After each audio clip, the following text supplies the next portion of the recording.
আমরা কর্তৃপক্ষের কিছু পরিবর্তন আছে, যেমন নতুন একজন ডিএম দেখতেছ আমাদের মধ্যে রহমান, তার সাথে অনেক নতুন নতুন অফিসার আছে। আমরা চাচ্ছি কি আমরা কাজ করি, আমরা বেতন পাই, আমরা ফ্যামিলি মেনটেন করি, আমরা সমাজে ভালো থাকতে চাই, এই তো আমাদের চাওয়া। এই চাওয়াটা নিশ্চিত করার জন্য আমরা কিছু পরিবর্তন আছে।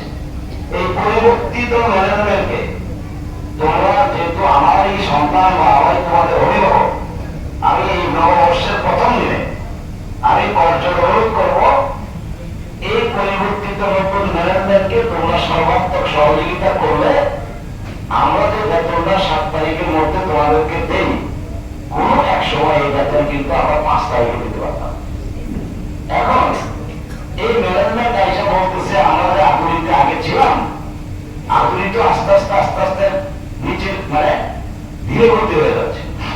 তারা এখন কমিটমেন্ট করছে আমরা আগের জায়গায় আমরা যাওয়ার জন্য আল্লাহ যদি সহায়ক থাকেন, আল্লাহ সাহায্য নিয়ে আমরা ঠিক সে আগের জায়গায় আমরা 5 তারিখে মধ্যেই চেষ্টা করবো তোমাদের বেতন তোমাদের কাছে পৌঁছায় দিতে।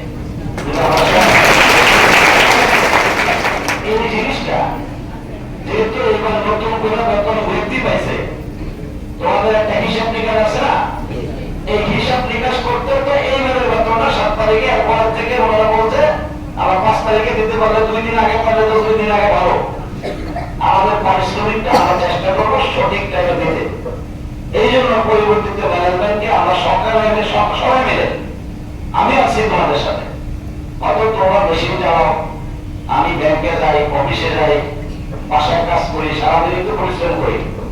আমার পরিশ্রমটা কেন? আপনাদের জন্য। তোমরা হচ্ছে আমার সন্তান তুলো, আমি সন্তানের মতো আদর করি।